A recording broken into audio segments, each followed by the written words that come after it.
Capítulo 5. Manifestações físicas espontâneas. Ruídos, barulhos e perturbações. Lançamento de objetos. Fenômeno dos transportes. 82. Os fenômenos dos quais acabamos de falar são provocados, mas ocorre algumas vezes que se dão espontaneamente, sem participação da vontade. Longe disso, uma vez que frequentemente tornam-se importunos, o que exclui, de outra parte, o pensamento de que podem ser um efeito da imaginação superexcitada pelas ideias espíritas, é que se produzem entre pessoas que delas jamais ouviram falar e no momento em que menos o esperavam. Esses fenômenos, que se poderia chamar o espiritismo prático natural, são muito importantes, visto que não podem ter suspeita de conivência. Por isso, convidamos as pessoas que se ocupam com os fenômenos espíritas a registrarem todos os fatos desse gênero que vierem ao seu conhecimento, mas, sobretudo, a lhes constatarem, com cuidado, a realidade por um estudo minucioso das circunstâncias, a fim de se assegurarem não ser joguete de uma ilusão ou de uma mistificação. 83. De todas as manifestações espíritas, as mais simples e as mais frequentes são os ruídos e as pancadas. É aqui, sobretudo, que é necessário temer a ilusão, porque uma multidão de causas naturais pode produzi-los. O vento que silva ou que agita um objeto, um corpo que se desloca por si mesmo sem que se perceba, um efeito acústico, um animal escondido, um inseto, etc. Até mesmo as travessuras de um mau gracejador. Os ruídos espíritas têm, aliás, um caráter particular, revelando uma intensidade e um timbre muito variados, que os tornam facilmente reconhecíveis e não permitem confundi-los com o estalido da madeira, o crepitar do fogo ou o tic-tac monótono de um pêndulo. São golpes secos, logo surdos, fracos e leves, logo claros, distintos, algumas vezes barulhentos, que mudam de lugar e se repetem sem terem uma regularidade mecânica. De todos os meios de controle mais eficazes, o que não pode deixar dúvidas sobre sua origem é a obediência à vontade. Se os golpes se fazem ouvir no lugar designado, se respondem ao pensamento por seu número ou sua intensidade, não se pode desconhecer neles uma causa inteligente. Mas a falta de obediência nem sempre é uma prova contrária.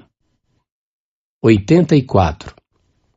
Admitamos agora que, por uma constatação minuciosa, chegue-se à certeza de que os ruídos ou quaisquer outros efeitos são manifestações reais. É racional temê-los? Não, seguramente, porque em nenhum caso teriam o menor perigo. Somente as pessoas às quais se persuade que são do diabo podem ser afetadas de uma maneira deplorável, como as crianças às quais se mete medo do lobisomem ou do papão. Essas manifestações adquirem, em certas circunstâncias, é preciso disso convir, proporções e persistência desagradáveis, das quais se tem o desejo muito natural de se livrar delas. Uma explicação é necessária a esse respeito. 85. Dissemos que as manifestações físicas têm por objeto chamar nossa atenção sobre alguma coisa e de nos convencer da presença de uma força superior à do homem. Dissemos também que os espíritos elevados não se ocupam dessas espécies de manifestações. Servem-se dos espíritos inferiores para produzi-las, como nos servimos de criados para as tarefas grosseiras, e isso com o objetivo que acabamos de indicar. Uma vez atingido este objetivo, a manifestação material cessa, porque não é mais necessária. Um ou dois exemplos farão compreender melhor a coisa. 86.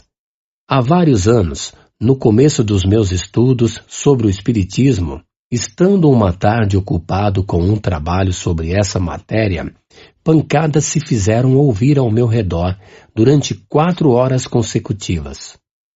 Era a primeira vez que semelhante coisa me acontecia. Constatei que não havia nenhuma causa acidental, mas, no momento, não pude saber mais a respeito. Nessa época, tinha a oportunidade de ver, frequentemente, um excelente médium escrevente. No dia seguinte, interroguei o espírito que se comunicava por seu intermédio sobre a causa dessas pancadas.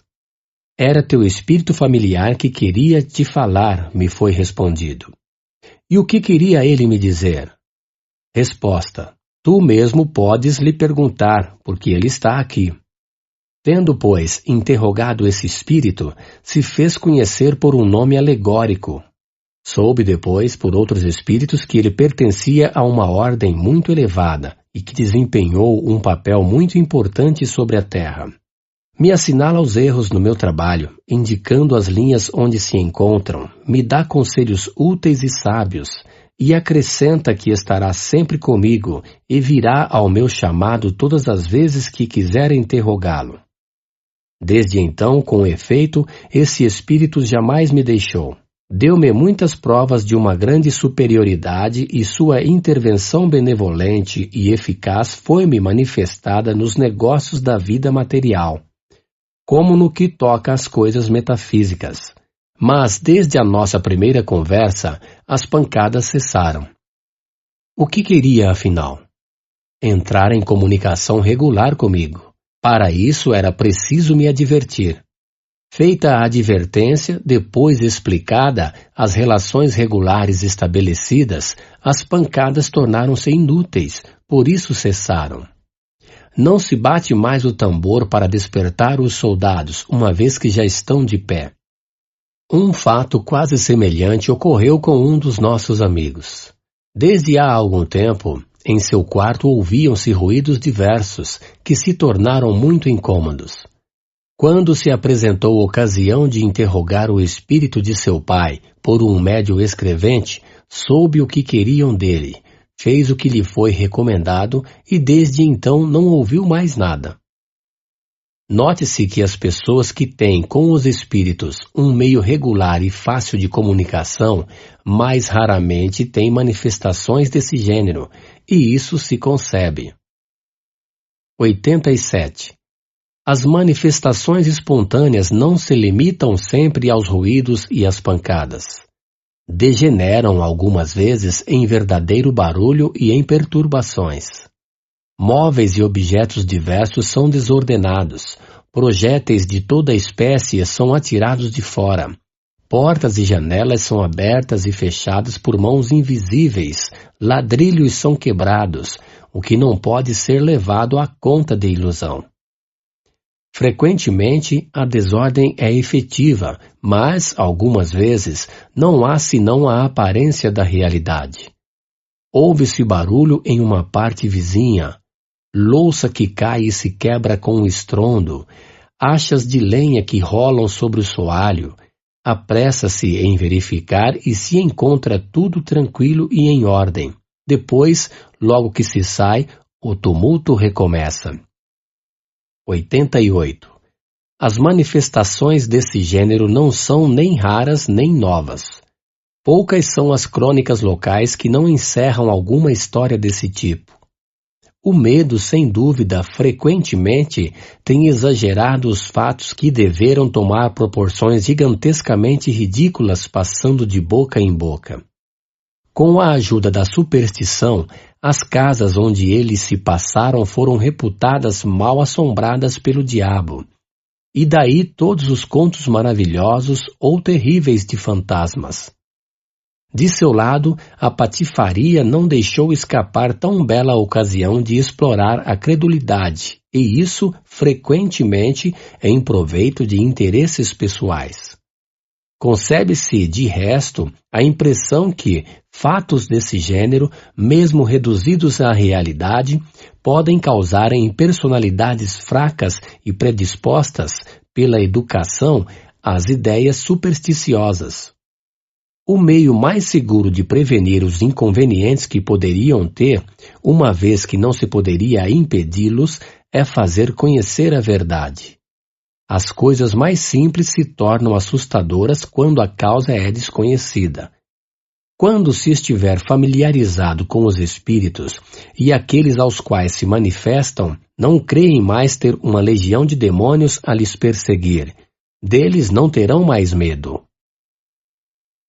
Pode-se ver na Revista Espírita a narração de vários fatos autênticos desse gênero, entre outros a história do espírito batedor de Bergzaber, cujas más visitas duraram mais de 8 anos, números de maio, junho e julho de 1858. A de Diebelsdorp, agosto de 1858. A do padeiro das grandes vendas, perto de Dieppe, março de 1860. A da Rua de Noyers, em Paris, agosto de 1860. A do espírito de Castelnaudar, sob o título de História de um Condenado, fevereiro de 1860.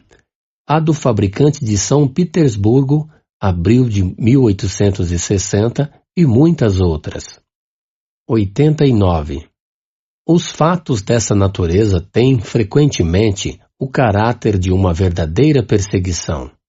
Conhecemos 6 irmãs que moravam juntas e que, durante vários anos, encontravam pela manhã suas roupas dispersadas, escondidas até sobre o teto, rasgadas e cortadas em pedaços, mesmo tomando a precaução de fechá-las à chave.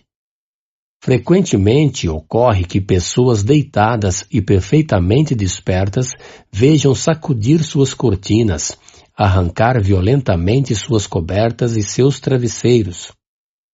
Foram erguidas por sobre seus colchões e algumas vezes mesmo atiradas fora do leito.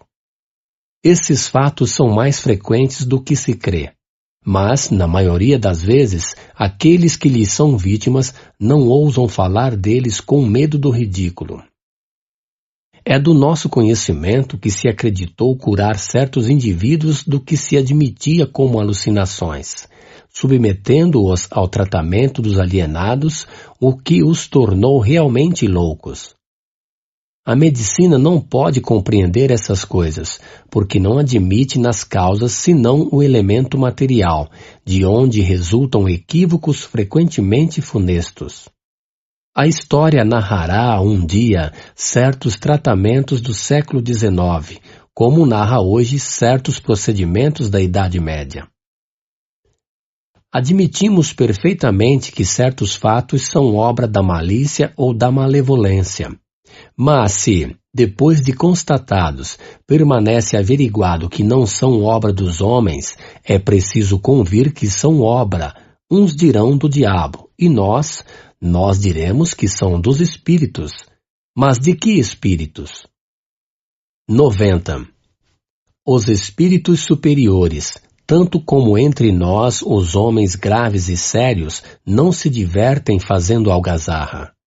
Frequentemente nós os fazemos vir para perguntar-lhes o motivo que os leva a perturbar assim o repouso.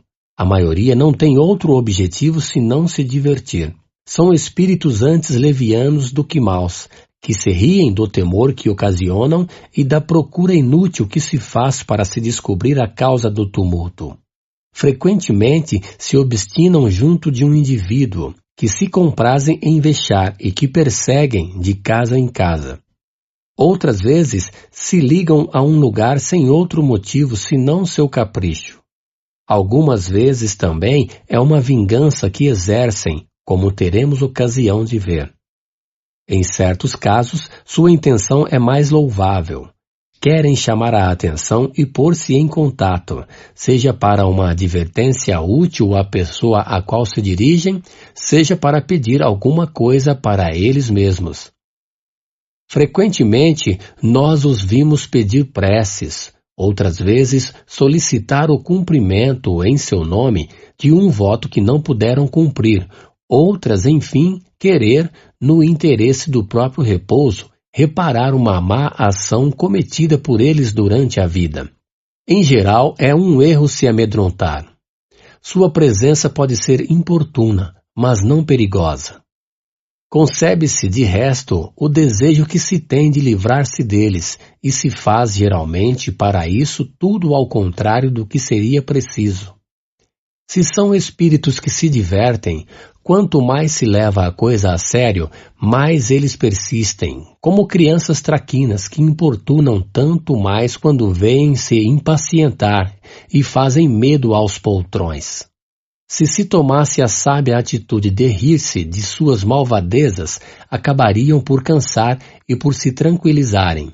Conhecemos alguém que, longe de se irritar, os excitava, desafiando-os a fazerem tal ou tal coisa, tão bem que, ao cabo de alguns dias, não retornaram mais. Mas, como dissemos, há casos cujo motivo é menos frívolo. Por isso é sempre útil saber o que querem.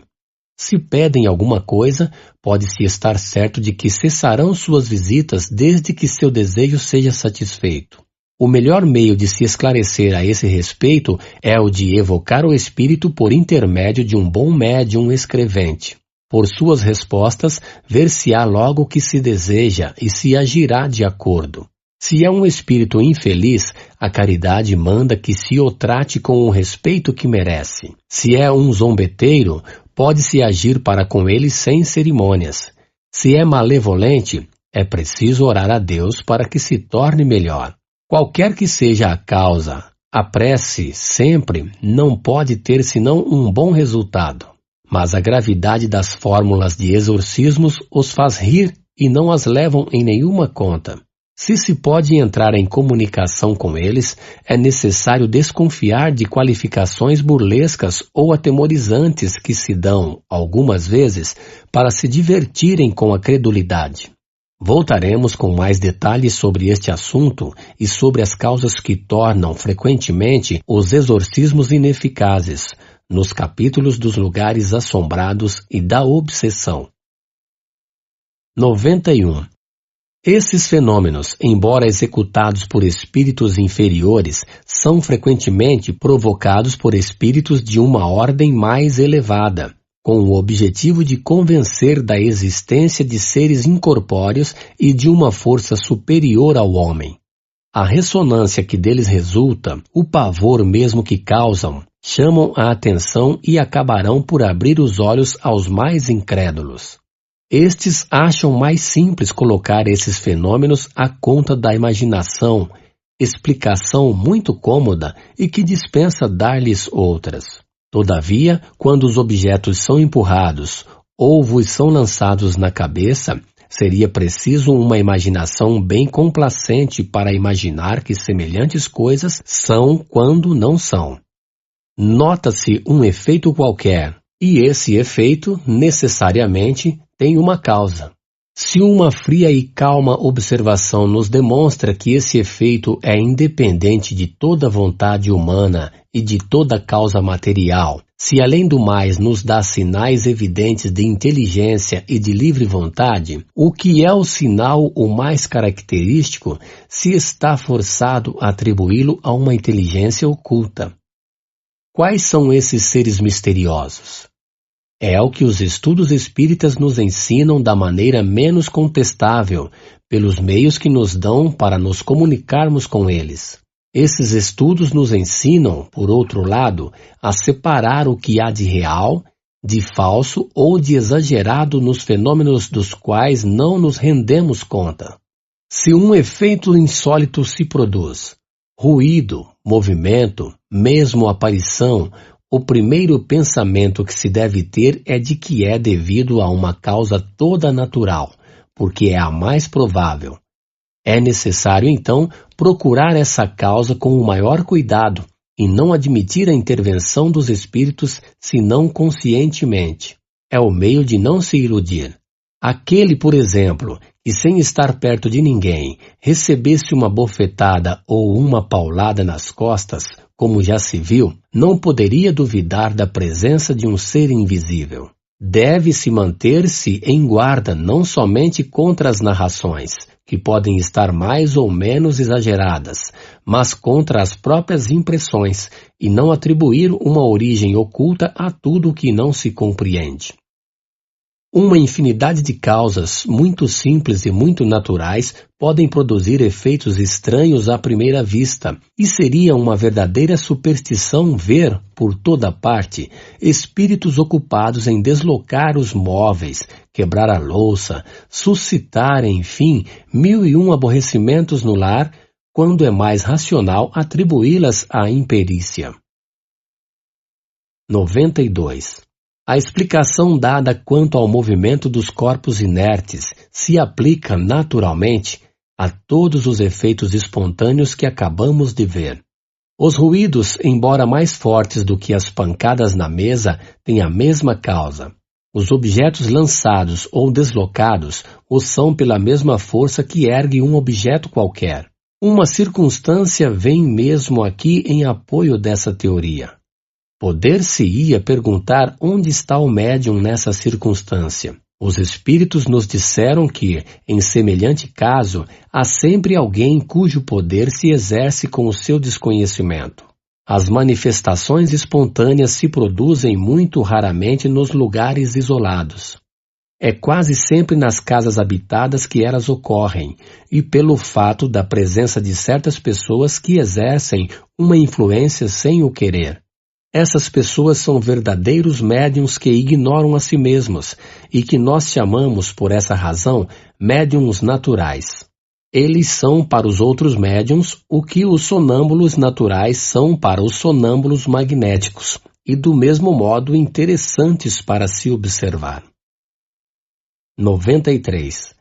A intervenção voluntária ou involuntária de uma pessoa dotada de uma aptidão especial para a produção desses fenômenos parece ser necessária na maioria dos casos, embora haja os que o espírito parece agir sozinho. Mas então ele poderia tirar o fluido animalizado alhures do que de uma pessoa presente. Isso explica por que os espíritos que nos rodeiam sem cessar não produzem a cada instante perturbações. É necessário primeiro que o espírito o queira, que tenha um objetivo, um motivo, sem isso não faz nada. Frequentemente é necessário em seguida que encontre, precisamente no lugar em que gostaria de agir, uma pessoa apta a secundá-lo. Coincidência que se encontra muito raramente. Essa pessoa sobrevindo, inopinadamente, dela se aproveita. Malgrado a reunião das circunstâncias favoráveis, poderia ainda disso ser impedido por uma vontade superior que não lhe permitisse agir à sua vontade. Pode não lhe ser permitido fazê-lo senão em certos limites, e no caso em que essas manifestações seriam julgadas úteis, seja como meio de convicção, seja como prova para a pessoa que delas é objeto. 94. Não citaremos a esse respeito senão o diálogo provocado a propósito dos fatos que se passaram em junho de 1860 na rua de Noyer, em Paris. Encontrar-se-ão os detalhes na Revista Espírita, número de agosto de 1860. 1. A São Luís. Teríeis a bondade de nos dizer se os fatos que se diz terem se passado na rua de Noyer são reais? Quanto à possibilidade, não duvidamos. Sim, esses fatos são verdadeiros. Somente a imaginação dos homens os aumentarão, seja por medo, seja por ironia, mas repito que são verdadeiros. Estas manifestações são provocadas por um espírito que se diverte um pouco às custas dos habitantes do lugar. 2. Há nessa casa uma pessoa que seja causa destas manifestações? São sempre causadas pela presença da pessoa à qual se ataca.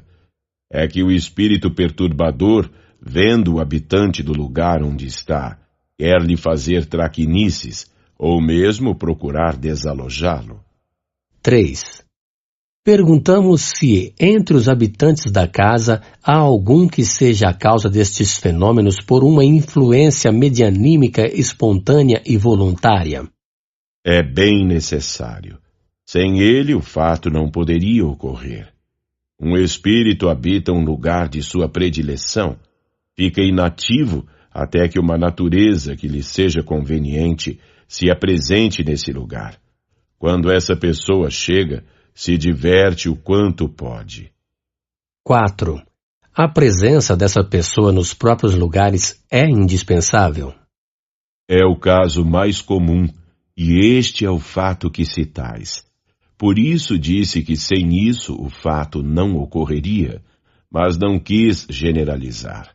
Há casos que a presença imediata não é necessária. 5. Esses espíritos, sendo sempre de uma ordem inferior, a aptidão a lhe servir de auxiliares é uma presunção desfavorável para a pessoa. Isso anuncia uma simpatia com os seres desta natureza? Não precisamente, porque essa aptidão se prende a uma disposição física. Entretanto, anuncia, muito frequentemente, uma tendência material que seria preferível não ter, porque quanto mais se está elevado moralmente, mais se atrai os bons espíritos, que afastam necessariamente os maus. 6. Onde o espírito vai apanhar os projéteis dos quais se serve? Esses diversos objetos, o mais frequentemente, são apanhados nos próprios lugares ou na vizinhança. Uma força vinda de um espírito os lança no espaço e caem num lugar designado por este espírito. 7. Uma vez que as manifestações espontâneas são frequentemente permitidas e mesmo provocadas com o objetivo de convencer, parece-nos que se certos incrédulos delas fossem pessoalmente o objeto, seriam mais forçados a se renderem à evidência. Queixam-se algumas vezes de não poderem ser testemunhas de fatos concludentes. Não dependeria dos espíritos o fazer-lhes dar alguma prova sensível? Os ateus e os materialistas não são, a cada instante, testemunhas dos efeitos do poder de Deus e do pensamento? Isso não os impede de negar a Deus e a alma. Os milagres de Jesus converteram todos os seus contemporâneos? Os fariseus que lhe diziam, Mestre, faze-vos ver algum prodígio, não se parecem com os de vosso tempo que pedem que lhes façais ver manifestações? Se não estão convencidos pelas maravilhas da criação, menos estariam quando os próprios espíritos lhes aparecessem da maneira menos equivocada, porque seu orgulho os torna como cavalos empacadores. As oportunidades de ver não lhes faltariam se as procurassem de boa fé, e é por isso que Deus não julga conveniente fazer por eles mais do que faz para aqueles que procuram sinceramente se instruir, porque não recompensa senão aos homens de boa vontade. Sua incredulidade não impedirá que se cumpra a vontade de Deus. Vede bem que ela não impediu a expansão da doutrina. Cessai, pois, de vos inquietar por sua oposição, que está para a doutrina como a sombra está para o quadro, e lhe dá maior realce. Que méritos teriam se fossem convencidos pela força? Deus lhes deixa toda a responsabilidade por sua teimosia, e essa responsabilidade será mais terrível do que pensais. Bem-aventurados os que creem sem terem visto, disse Jesus, porque estes não duvidam do poder de Deus. 8. Acreditas que seria útil evocar esse espírito para pedir-lhe algumas explicações? Evocai-o, se quereis, mas é um espírito inferior que não vos dará senão respostas bastante insignificantes. 95. Entrevista com o espírito perturbador da Rua de Noyers. 1. Evocação. Que quereis para me chamar? Quereis que vos apedreje? Então se veria um lindo salve-se quem puder, malgrado o vosso ar de bravura. 2. Ainda que nos atirasseis pedras aqui, isso não nos amedrontaria, e pedimos mesmo positivamente que as arremesse. Aqui não poderia, talvez. Tendes um guardião que vela bem sobre vós. Na rua de Noyer havia uma pessoa que te servia de auxiliar para facilitar as más voltas que pregavas nos habitantes da casa. Certamente. Encontrei um bom instrumento e nenhum espírito douto, sábio e virtuoso para impedir-me, porque sou alegre e amo às vezes me divertir. 4. Qual foi a pessoa que te serviu de instrumento? Uma criada. 5. Era sem o saber que ela te servia de auxiliar? Oh, sim, pobre moça. Era a mais amedrontada. 6.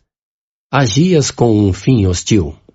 Não tinha nenhum fim hostil, mas os homens que se apoderam de tudo o farão tornar em sua vantagem. 7. Que entende por isso? Não te compreendemos. Procurava divertir-me. Mas vós estudareis a coisa e tereis um fato a mais para mostrar que existimos. 8. Dizes que não tinhas finalidade hostil e, entretanto, quebraste todos os vidros do apartamento. Causaste, assim, um prejuízo real. É um detalhe. 9. Onde procuraste os objetos que lançaste? São bastante comuns. Encontrei-os no pátio e nos jardins vizinhos. 10. Encontrou-os todos ou fabricaste alguns? Ouça em seguida o capítulo 8. Não criei nada, nada compus. 11. Se não os tivesse encontrado, terias podido fabricá-los? Teria sido mais difícil, mas a rigor misturam-se as matérias e isso faz um todo qualquer. 12. Agora diga-nos como os lançou. Isso é mais difícil de dizer. Fui ajudado pela natureza elétrica da jovem, junto a minha menos material. Nós dois pudemos transportar assim essas diversas matérias. 13. Penso que gostarias de nos dar algumas informações sobre tua pessoa. Dize-nos, pois, de início, se faz muito tempo que morreste. Faz bastante tempo. Há bem 50 anos. 14. Que eras quando vivias? Pouca coisa de bom. Recolhia objetos nas ruas deste bairro e me diziam por vezes tolices, porque gostava muito do licor vermelho do bom homem Noé. Por isso, queria fazê-los todos fugirem. 15. Foste tu mesmo e de plena vontade quem respondeu nossas perguntas? Tinha um instrutor. 16. Qual é esse instrutor? Vosso bom rei Luís. Nota. Esta pergunta foi motivada pela natureza de certas respostas que pareceram ultrapassar a capacidade deste espírito, pelo fundo das ideias e mesmo pela forma da linguagem. Não há nada, pois, a admirar pelo fato de ter sido ajudado por um espírito mais esclarecido que queria aproveitar esta ocasião para nos dar uma instrução.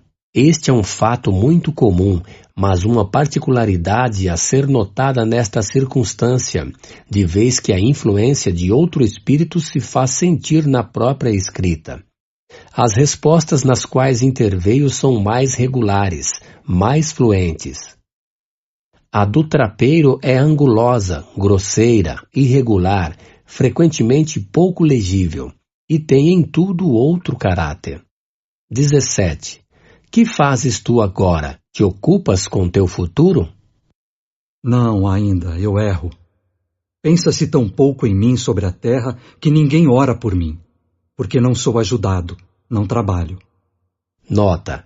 Ver-se-á mais tarde o quanto se pode contribuir para o adiantamento e o alívio de espíritos inferiores, pela prece e conselhos. 18. Qual era seu nome quando vivo? Jeanê. 19. Muito bem, Jeanê. Oraremos por ti. Diga-nos se nossa evocação te causou prazer ou contrariedade. Antes prazer, porque sois bons, alegres viventes, embora um pouco austeros. Pouco importa, me escutastes e estou contente.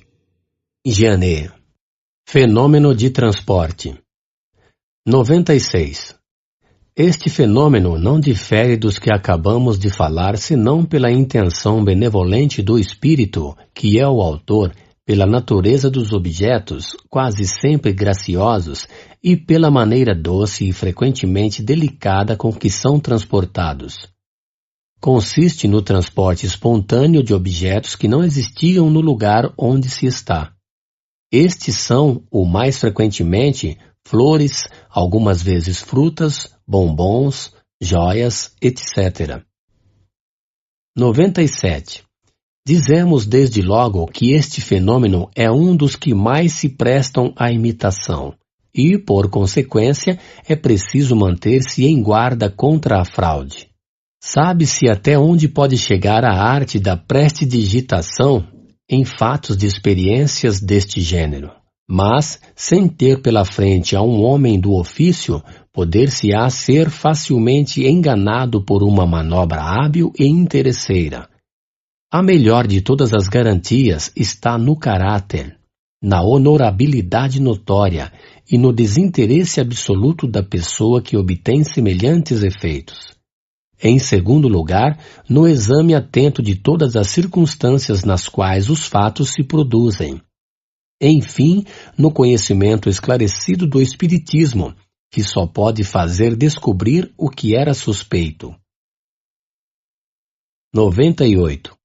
A teoria do fenômeno de transporte e das manifestações físicas em geral se encontra resumida, de maneira notável, na dissertação seguinte, por um espírito cujas comunicações têm um caráter incontestável de profundidade e de lógica. Encontrar-se-ão diversas no desenrolar desta obra. Faz-se conhecer sob o nome de Erasto, discípulo de São Paulo, e como espírito protetor do médium que lhe serviu de intérprete. Necessariamente, é preciso, para se obterem fenômenos desta ordem, ter consigo médiuns que eu chamaria sensitivos, quer dizer, dotados, no mais alto grau, de faculdades medianímicas de expansão e de penetrabilidade.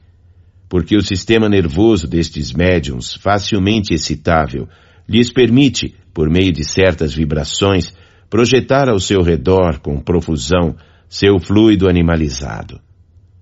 As naturezas impressionáveis, as pessoas cujos nervos vibram ao menor sentimento, à menor sensação, que a influência moral ou física, interna ou externa, sensibiliza, são pessoas muito aptas a se tornarem excelentes médiuns para os efeitos físicos de tangibilidade e de transporte.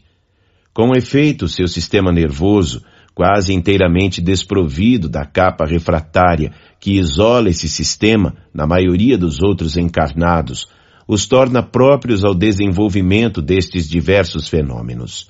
Em consequência, com um sujeito dessa natureza, cujas outras faculdades não são hostis à mediunização, se obterão mais facilmente os fenômenos de tangibilidade, as pancadas dadas nas paredes e nos móveis, os movimentos inteligentes e mesmo a suspensão no espaço da mais pesada matéria inerte. A fortiori, se obterão estes resultados se no lugar de um médium se tiver à mão vários outros igualmente bem dotados. Mas da produção desses fenômenos à obtenção dos fenômenos de transporte há todo um mundo, porque neste caso não só o trabalho do espírito é mais complexo, mais difícil, mas bem mais o espírito não pode operar senão por intermédio de um único aparelho medianímico, quer dizer que vários médiuns não podem concorrer simultaneamente na produção do mesmo fenômeno. Ocorre mesmo, ao contrário, que a presença de certas pessoas, antipáticas ao espírito que opera, entrava radicalmente sua ação. É por esse motivo que, como vedes, é importante acrescentar que os transportes necessitam sempre de maior concentração e, ao mesmo tempo, de maior difusão de certos fluidos e que não podem ser obtidos senão com médiuns os melhores dotados, aqueles, em uma palavra, cujo aparelho eletromedianímico é o de melhores condições. Em geral, os fatos do transporte são e ficarão excessivamente raros. Não tenho necessidade de vos demonstrar por que são e serão menos frequentes que os outros fatos de tangibilidade. Do que disse, vós mesmos deduzireis. Além de que, esses fenômenos são de uma natureza tal que não somente todos os médiuns não lhes são próprios, mas todos os espíritos, eles mesmos, não podem produzi-los. Com efeito, é necessário que entre o espírito e o médium influenciado exista uma certa afinidade, uma certa analogia, em uma palavra, uma certa semelhança que permita à parte expansível do fluido perispirítico do encarnado de se misturar, se unir, se combinar com o espírito que quer fazer um transporte. Nota: vê-se que, quando se trata de exprimir uma ideia nova para a qual a língua não tem palavra, os espíritos sabem perfeitamente criar neologismos. Estas palavras eletromedianímica, perispirítico, não são nossas. Aqueles que nos criticaram por termos criado as palavras espírito, espiritismo e perispírito, que não tinham suas análogas, poderão também fazer o mesmo processo aos espíritos. Essa fusão deve ser tal que a força resultante se torne, por assim dizer, uma, ao igual de uma corrente elétrica que, agindo sobre o carvão, produz um foco, uma claridade única. Por que essa união? Por que essa fusão, direis? É que, para a produção destes fenômenos, é preciso que as propriedades essenciais do espírito motor sejam aumentadas de algumas do mediunizado. Isso porque o fluido vital, indispensável para a produção de todos os fenômenos medianímicos, é apanágio exclusivo do encarnado e, por consequência, o espírito operador está obrigado a dele se impregnar. Só então ele pode, por intermédio de certas propriedades de vosso meio ambiente, desconhecidas para vós, isolar, tornar invisíveis e fazer mover certos objetos materiais, e mesmo os próprios encarnados.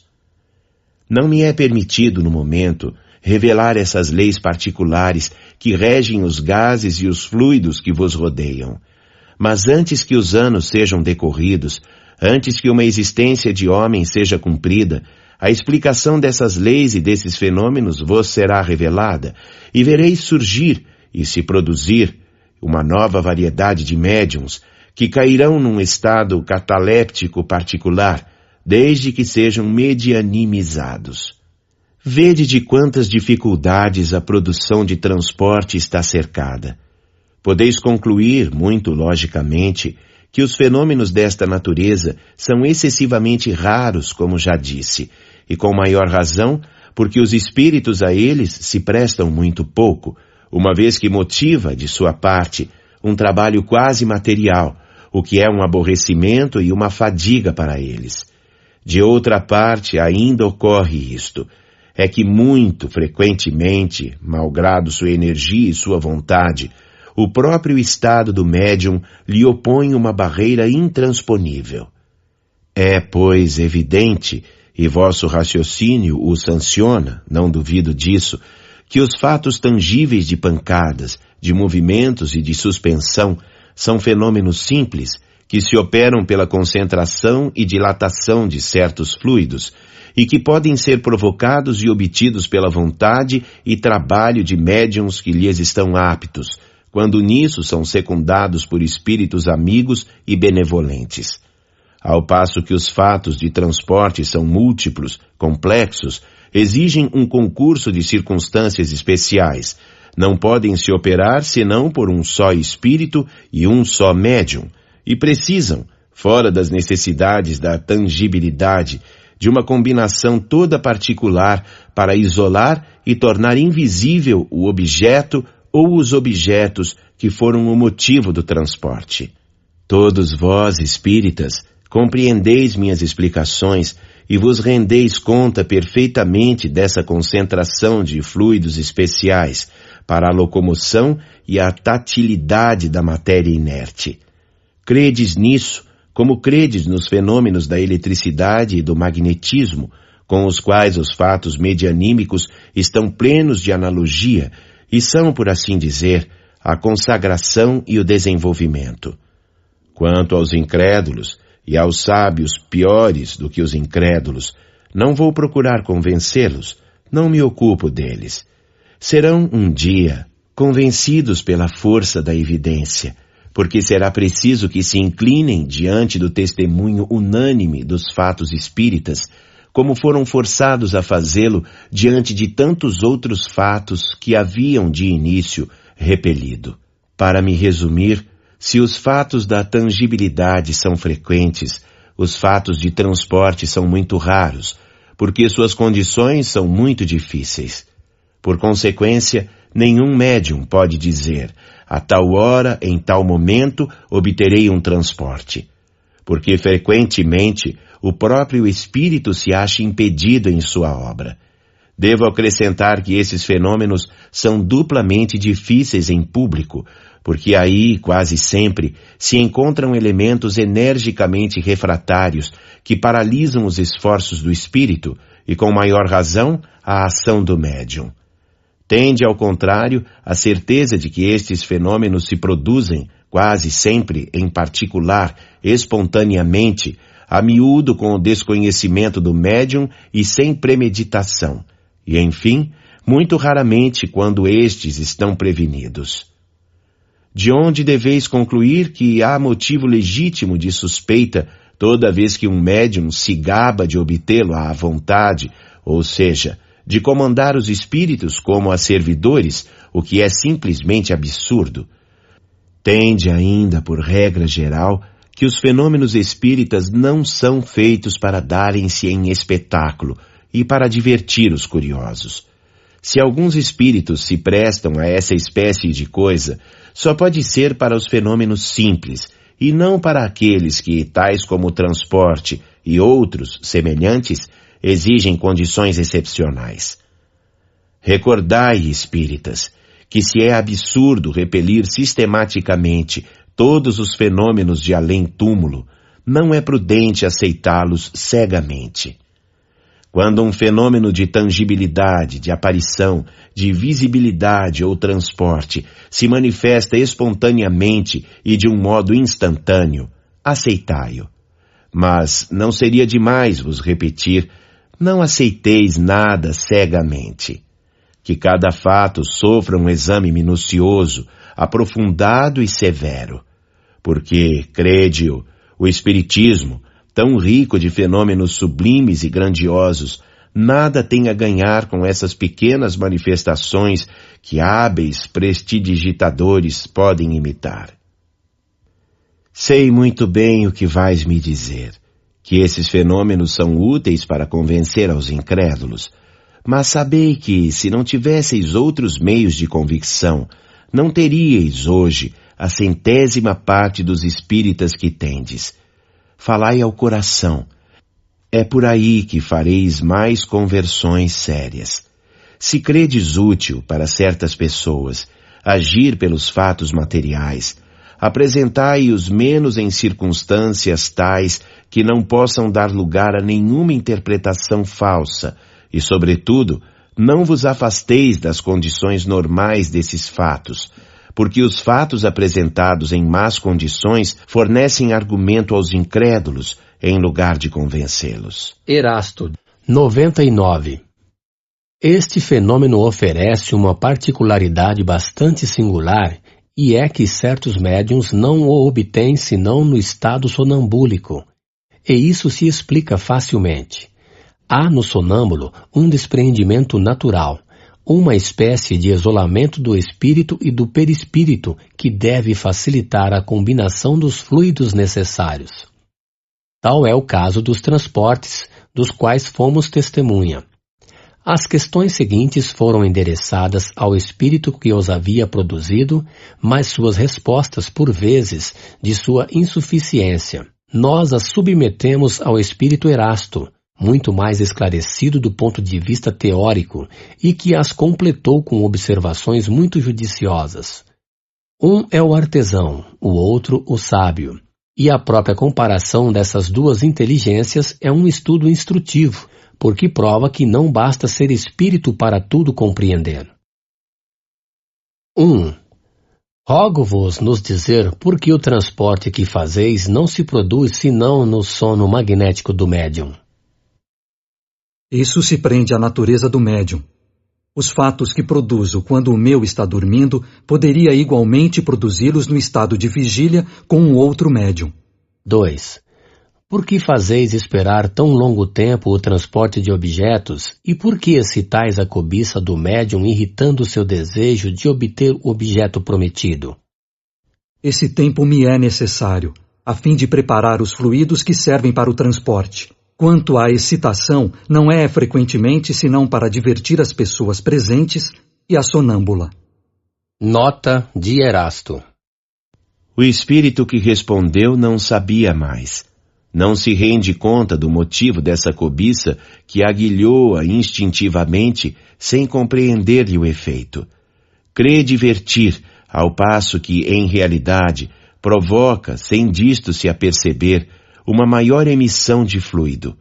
É a consequência da dificuldade que o fenômeno apresenta. Dificuldade sempre maior quando não é espontânea, sobretudo com certos médiuns. 3. A produção do fenômeno prende-se à natureza especial do médium e poderia se produzir por outros médiums com mais facilidade e prontidão. A produção do fenômeno prende-se à natureza especial do médium e não poderia se produzir senão com naturezas correspondentes. Pela prontidão, o hábito que adquirimos correspondendo frequentemente com o mesmo médium nos é de um grande socorro. 4. A influência das pessoas presentes contribui com alguma coisa? Quando há incredulidade, oposição, podem nos incomodar muito. Gostamos bem mais de fazer nossas provas com os crentes e pessoas versadas no espiritismo. Mas não quero dizer que a má vontade poderia nos paralisar completamente. 5. Onde fostes buscar as flores e os confeitos que transportastes? As flores, apanho-as nos jardins, onde me aprazem. 6. E os confeitos? O confeiteiro terá se apercebido de sua falta? Apanho-os onde quero. O confeiteiro nada notou porque coloquei outros em seu lugar. 7. Mas os anéis têm um valor. Onde os tomastes? Isso não prejudicou aquele de quem os tirastes? Apanhei-os em lugares desconhecidos a todos, de maneira que ninguém possa ter algum prejuízo. Nota de Erasto. Creio que o fato está explicado de um modo insuficiente em razão da capacidade do espírito que respondeu. Sim, pode nisso ter causado um mal real.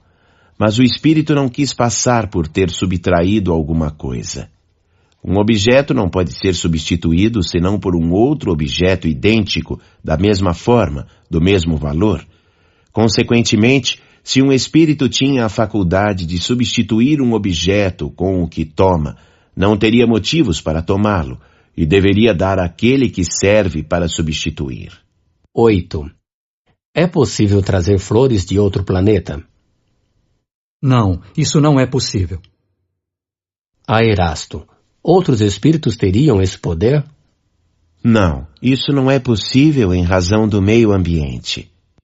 9. Poderíeis transportar flores de um outro hemisfério, dos trópicos, por exemplo? Desde o momento que estejam na Terra, eu o posso. 10. Os objetos que transportastes, poderíeis fazê-los desaparecer e trazê-los de volta? Assim como os trouxe, posso levá-los à minha vontade. 11. A produção do fenômeno de transporte causa-vos alguma dificuldade ou embaraço qualquer? Não nos causa nenhuma dificuldade quando para isso temos permissão. Poderia causar-nos, e muito grande, se quiséssemos produzir estes efeitos sem estarmos para isso autorizados. Nota de Erasto. Não quer admitir sua dificuldade, embora seja real, uma vez que está forçado a fazer uma operação, por assim dizer, material. 12. Quais são as dificuldades que encontrais? Nenhuma outra a não ser as más disposições fluídicas que podem nos ser contrárias. 13. Como transportais o objeto? Os prendeis com as mãos? Não, nós o envolvemos em nós. Nota de Erasto. Ele não explica claramente sua operação, porque não envolve o objeto com sua própria personalidade.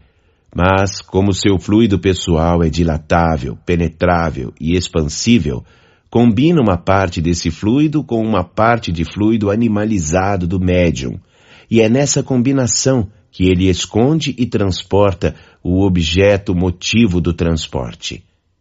Não é, pois, justo dizer que o envolve nele. 14. Transportaríeis com a mesma facilidade um objeto de um peso considerável, de 50 quilos, por exemplo? O peso não é nada para nós. Transportamos flores porque isso pode ser mais agradável do que um peso volumoso. Nota de Erasto. É justo.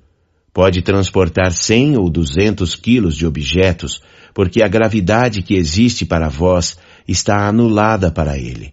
Mas ainda aqui não se rende conta do que se passa. A massa dos fluidos combinados é proporcional à massa dos objetos. Em uma palavra, a força deve estar em razão da resistência. De onde se segue que, se o espírito não transporta senão uma flor ou um objeto leve, frequentemente é porque não encontra no médium ou nele mesmo os elementos necessários para um esforço mais considerável. 15. Algumas vezes há desaparecimento de objetos cuja causa é ignorada e que seria obra dos espíritos. Isso acontece muito frequentemente, com mais frequência do que pensais. E isso poderia ser remediado, pedindo ao espírito para trazer de volta o objeto desaparecido. 16. Há efeitos que se consideram como sendo fenômenos naturais e que são devidos à ação de certos espíritos? Vossos dias estão repletos desses fatos que não compreendeis, porque não os haveis sonhado, e que um pouco de reflexão vos faria ver claramente.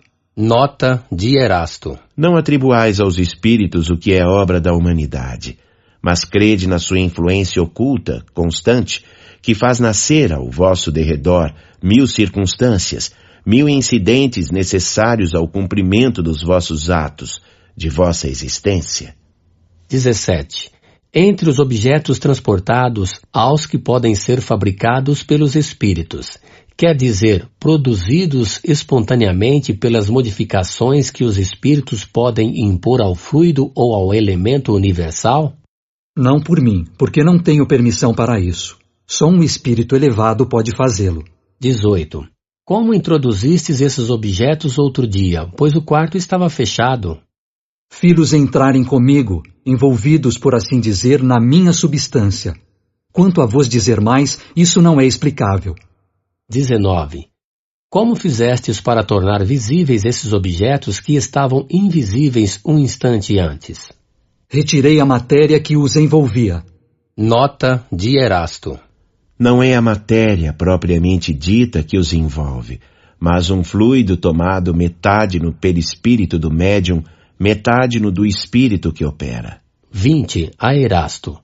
Um objeto pode ser transportado num lugar perfeitamente fechado. Em uma palavra, o espírito pode espiritualizar um objeto material de maneira que possa penetrar a matéria?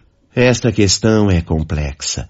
Para os objetos transportados, o espírito pode torná-los invisíveis, mas não penetráveis. Não pode romper a agregação da matéria, o que seria a destruição do objeto. Tornando invisível esse objeto, pode transportá-lo quando quiser e não apartar-se dele senão no momento conveniente para fazê-lo aparecer. Ocorre de outra forma para aqueles que nós compomos. Como não introduzimos senão os elementos da matéria, e como esses elementos são essencialmente penetráveis, e como penetramos nós mesmos e atravessamos os corpos mais condensados com tanta facilidade como os raios solares atravessam as vidraças, podemos perfeitamente dizer que introduzimos o objeto num lugar, por mais fechado que seja. mas é somente neste caso. Nota: ouça-se adiante, para a teoria da formação espontânea dos objetos, o capítulo intitulado